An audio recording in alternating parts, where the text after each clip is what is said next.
2017 অর্ধেক তো প্রায় শেষ, আর এরই মধ্যে প্রেক্ষাগৃহে মুক্তি পেয়েছে অনেক ছবি, যেগুলোতে টলিপাড়ার নায়কদের পাশাপাশি নায়িকাদেরও ছিল আধিপত্য। কিন্তু টলিউডের এক এক নায়িকার পারফরমেন্স গ্রাফ ছিল এক এক রকম।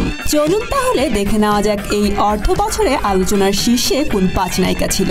বাংলাদেশে নুসরাত ফারিয়া প্রবল জনপ্রিয়। ঢালিউডের ছবির পাশাপাশি টলিউডেও একের পর এক ছবিতে অভিনয় করছেন তিনি। বাবা যাদবের পরিচালনায় বস 2 তার চলতি বছরের মুক্তিপ্রাপ্ত ছবি। যদিও এই ছবির একটি গানে নুসরাতের পোশাক নিয়ে প্রবল বিতর্ক তৈরি হয়, পরে সেই গানের কথা বদলে দেওয়া হয়। তবে নুসরাতের কাজ ভালো লেগেছে অনেকের, আর তাই তাকে আরো বেশি ছবিতে দেখতে আগ্রহী দুদেশের দর্শক। টলিউডের বাণিজ্যিক ছবিতে নিজের জায়গা প্রায় পাকা করে নিয়েছেন নুসরাত জাহান। এবছর যশের সঙ্গে জুটি বেঁধে ওয়ানে কাজ করেছেন তিনি। এছাড়াও আমি যে কে তোমারে নুসরাতকে দেখেছেন দর্শক। তবে ছবিগুলোকে বাণিজ্যিকভাবে সফল বলা যায় কি? ক্যারিয়ার থেকেও পার্সোনাল লাইফ নিয়ে বছরের প্রথম 6 মাসে বেশিবার হেডলাইনে এসেছেন শুভশ্রী।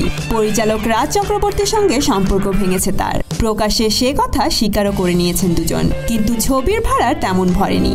সোহমের সঙ্গে জুটি বেঁধে আমার আপনজনে অভিনয় করেছেন শুভশ্রী। ইন্ডাস্ট্রির সূত্রের খবর বক্স অফিসে মুখ থুবড়ে পড়ে ছবিটি। এছাড়াও জিতের সঙ্গে বস 2 এ কাজ করেছেন নায়িকা। আদ্যন্ত মডেলিং এ মজে ছিলেন মেয়েটি। গত 10 বছর ধরে মডেলিং দুনিয়ায় নিজস্ব জমি তৈরি করেছিলেন তিনি হলেন রুক্মিণী মৈত্র।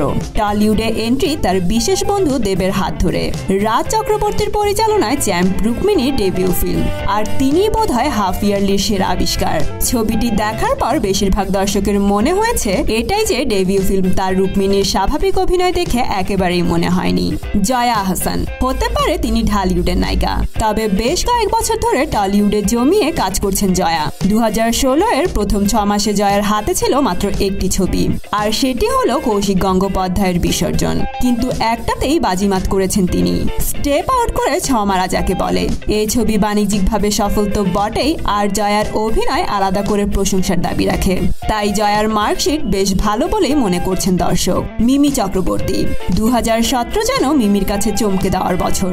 ব্যক্তিগত জীবনে পরিচালক রাজ চক্রবর্তীর সঙ্গে ব্রেকআপ হয়েছে, সে নিয়ে একাধিকবার শিরোনামে এসেছেন।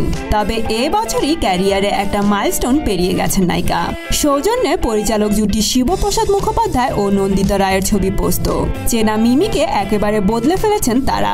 নো মেকআপ লুকে মিমিকে এই প্রথম অন স্ক্রিন দেখলেন দর্শক, আর বাণিজ্য সফল ছবিতে মিমি আলাদা করে নজর কেড়েছেন। তো বন্ধুরা, আপনাদের মতে এই বছরের সেরা নায়িকা কে?